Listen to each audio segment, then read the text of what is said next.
तो परवाना का जिक्र आपने सुन लिया, लेकिन ये परवाना कौन है, आखिर ये कौन शख्स है, खालिस्तान कनेक्शन कैसे इसका है, पूरी डिटेल अब आपको दे रहे हैं। बरजिंदर सिंह परवाना पंजाब के राजपुरा का रहने वाला बताया जाता है। 2022 में पटियाला में हिंसा के बाद इसकी चर्चा हुई थी। पुलिस ने इसे मास्टरमाइंड बताते हुए गिरफ्तार भी किया था और साल 2007 में बताया जा रहा है कि यह सिंगापुर रहने चला गया। सिंगापुर से लौटने के बाद इसने एक धार्मिक संगठन बनाया, दमदमी टकसाल जत्था राजपुरा नाम से इस संगठन को बनाया गया और परवाना का संगठन खालिस्तान समर्थक रहा है, भिंडरावाले से प्रेरित रहा है और अभी भी इसी तरह की बातें लोगों के बीच डालने की कोशिश होती है परवाना की।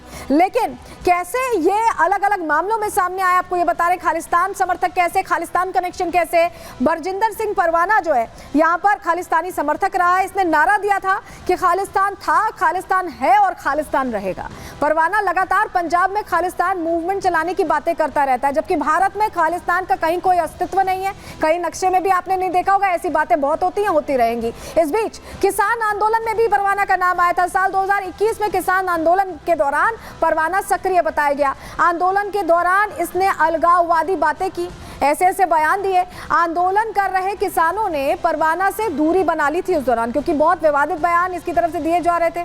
2021 में मोहाली पुलिस ने परवाना को गिरफ्तार कर लिया था और दंगा भड़काने के लिए जो भाषण इसकी तरफ से दिया गया था उसी आरोप में गिरफ्तारी हुई और कट्टरपंथी भाषण से उकसाने के 6 से ज्यादा मामले इस पर पहले से दर्ज हैं। तो ऐसे में आप समझ पा रहे हैं कि कैसे खालिस्तानी समर्थक भी था।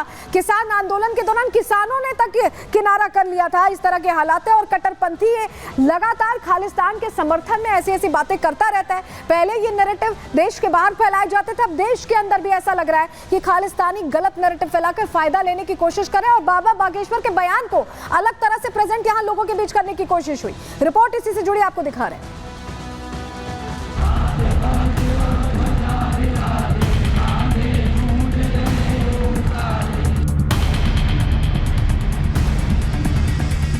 बाबा ने भरी हिंदुत्व की हुंकार, धमकी मिली फिर एक बार। सनातनियों को एकजुट करने का प्रण, झूठ फैला रहे खालिस्तानी दुश्मन। हिंदुओं को लेकर बाबा मुखर, नफरत से देख रहे खालिस्तानी कट्टर। आखिर सवाल है कि क्या बागेश्वर धाम के धीरेन्द्र कृष्ण शास्त्री की जान को खतरा है? सवाल है कि क्या बाबा के पीछे खालिस्तानी लग गए हैं? सवाल है कि क्या बाबा की हिंदुत्व वाली हुंकार से घबराए हुए हैं कट्टरपंथी? इतने सवाल इसलिए उठ रहे हैं, इसलिए पूछे जा रहे हैं क्योंकि बाबा बागेश्वर को जान से मारने की धमकी मिली है। ये धमकी दी है कट्टरपंथी बरजिंदर परवाना ने, जिसने पहले तो बाबा के बयान को तोड़ मरोड़ कर समझा और फिर उस बयान का झूठा प्रचार कर नफरत फैलाने का काम किया। दरअसल कुछ दिनों पहले बागेश्वर बाबा ने एक बयान दिया था जिसमें उन्होंने कहा था कि हरिहर मंदिर में रुद्राभिषेक होना चाहिए। बाबा ने कहा था कि अब तो जल्द से जल्द उस मंदिर की पूजा भी प्रारंभ हो जानी चाहिए।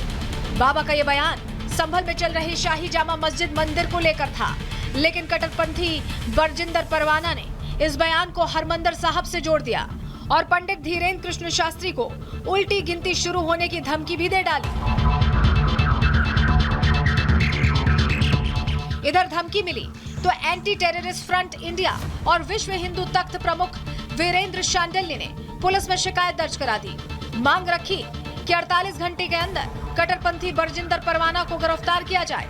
इतना ही नहीं, बरजिंदर परवाना की गिरफ्तारी के लिए शांडिल्य ने पंजाब और हरियाणा के डीजीपी को भी लिखित शिकायत भेजी है।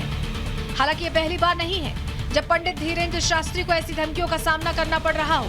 बीते दिनों ही एकता यात्रा के दौरान भी एक शख्स ने उनके ऊपर मोबाइल फेंक दिया था, जिसके बाद उनकी सुरक्षा बढ़ाई गई थी। इतना ही नहीं, अप्रैल के महीने में भी फेसबुक के जरिए सरतन से जुदा करने की धमकी दी गई थी, जिसके बाद बरेली के आंवला कोतवाली में सैकड़ों की संख्या में हिंदूवादी संगठनों के कार्यकर्ताओं ने इकट्ठा होकर नाराजगी दर्ज कराई थी।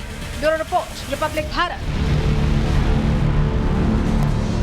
तो धमकी को लेकर जिस तरह से एक नैरेटिव फैलाने की कोशिश की गई, उस पर बाबा बागेश्वर ने खुलकर रिएक्शन भी दिया है। क्या कहा है उन्होंने इस धमकी पर, वो भी सुन लीजिए। पंजाब के परवाना जी ने, जो हमें मीडिया द्वारा पता लगा कि जान से मारने की जो धमकी दी, सरदार हमारे सिख हमारे भाई हैं, हमारा परिवार है, उनकी हमको गालियां भी स्वीकार हैं, तालियां भी हमको स्वीकार हैं, उनकी धमकियां भी स्वीकार हैं, उनका प्यार भी हमको स्वीकार है, पर उनका समझने में थोड़ा सा भेद हो गया, इसलिए उन्होंने इस प्रकार के शब्दों को बोला है। तो सुना आपने, बाबा बागेश्वर अभी भी भाईचारे की बात कर रहे हैं और समझा भी रहे हैं कि इस बयान को गलत तरीके से समझा गया। अगले सेगमेंट की ओर बढ़ते हैं, आखिरी सेगमेंट की ओर। अब बात करेंगे पप्पू यादव की, जिन्हें धमकियां तो मिल रही थी, लेकिन ऐसा लग रहा है कि झूठी धमकियां थी। बात अब इसी की।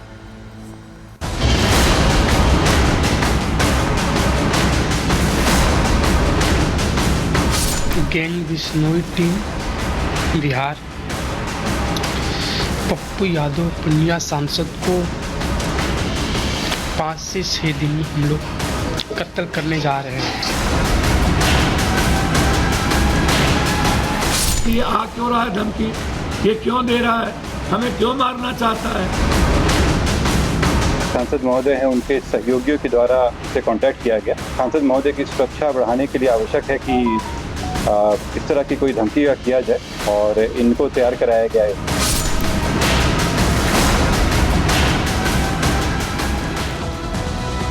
राजनीति क्या न करवाए, पप्पू यादव के केस में तो कम से कम ऐसा ही लग रहा है। आपको लगता होगा कि पप्पू यादव राजनेता है, लेकिन अब यह घटना जिस तरह से सामने आई और पुलिस ने जिस तरह से खुलासे किए, ऐसा लगता है कि पप्पू यादव राजनेता ही नहीं है, डायरेक्टर भी हैं, स्क्रिप्ट राइटर भी हैं, बाकायदा अच्छे एक्टर भी हैं, क्योंकि ऐसा ही करते वो दिखाई दे रहे। मतलब सिक्योरिटी लेने के लिए क्या इस तरह का पूरा हथकंडा अपनाया गया, ये अपने आप में सवाल है, क्योंकि अब तो पोल खुल गई, अब तो सच बाहर आ गया। जो पप्पू यादव छिपा रहे थे वो जानकारी बाहर आ गई। क्या पूरा मामला है, चलिए पहले आपको बता देते हैं, क्योंकि आपके लिए जानना जरूरी है। पप्पू यादव को धमकी देने वाले आरोपी युवक राम बाबू को गिरफ्तार कर लिया गया, जिसका वीडियो हमने आपको प्रहार में भी दिखाया था। पूर्णिया पुलिस ने राम बाबू की गिरफ्तारी की भोजपुर जिले से, और पूछताछ में राम बाबू ने हैरान कर देने वाला खुलासा किया। जब कड़ी पूछताछ हुई तो उनकी तरफ से कहा गया कि पप्पू यादव को वीडियो मैसेज भेजकर उन्होंने धमकी तो दी थी, खुद को लॉरेंस गैंग का सदस्य भी उन्होंने बताया था, लेकिन इसके पीछे की कहानी कुछ और ही थी। क्योंकि ये जो कहानी सामने आई है वो बिल्कुल अलग है, आप सोच भी नहीं पाएंगे ऐसा कुछ है। ज़रा आपको सुनवाते हैं कि कैसे पहले धमकी दी थी। आप सुनिए राम बाबू को, जो गिरफ्तार तो हो गए हैं, लेकिन पहले धमकी किस तेवर में दी थी और सच्चाई क्या सामने आई वो आगे आपको बताएंगे, लेकिन पहले एक बार धमकी आपका सुनना बहुत ज़रूरी है। धमकी सुनिए ज़रा, कैसे दी थी। बिश्नोई टीम बिहार पप्पू यादव पूर्णिया सांसद को 5 से 6 दिन में हम लोग कत्ल करने जा रहे हैं। गैंग बिश्नोई टीम बिहार पप्पू यादव पूर्णिया सांसद को 5 से 6 दिन में हम लोग कत्ल करने जा रहे हैं। तो सुना आपने कैसे कह रहे हैं कि 5 से 6 दिन में कत्ल करने जा रहे हैं। लॉरेंस गैंग बिहार का नाम लिया जा रहा है।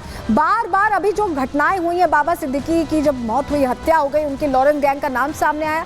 उसके बाद कम से कम पप्पू यादव ने ऐसा कहा कि उन्हें आधा दर्जन बार इस तरह की धमकियां दी गई हैं। अब ये बयान हमने आपको सुनवाया कैसे धमकी दी जा रही थी। कभी कहा गया मैसेज से धमकी आई, कभी कहा गया कॉल से धमकी आई, और ये देखिए आरोपी पकड़ा गया। तस्वीर देख लीजिए। धमकी देने वाले राम बाबू, जिनका भी हमने आपको वीडियो दिखाया था, ये वही राम बाबू हैं जो कि पुलिस की गिरफ्त में हैं, गिरफ्तार हो चुके हैं। और जब इनसे कड़ी पूछताछ की गई तो ऐसे खुलासे हुए कि ऐसा लग रहा है कि पप्पू यादव की तो पोल ही खुल गई।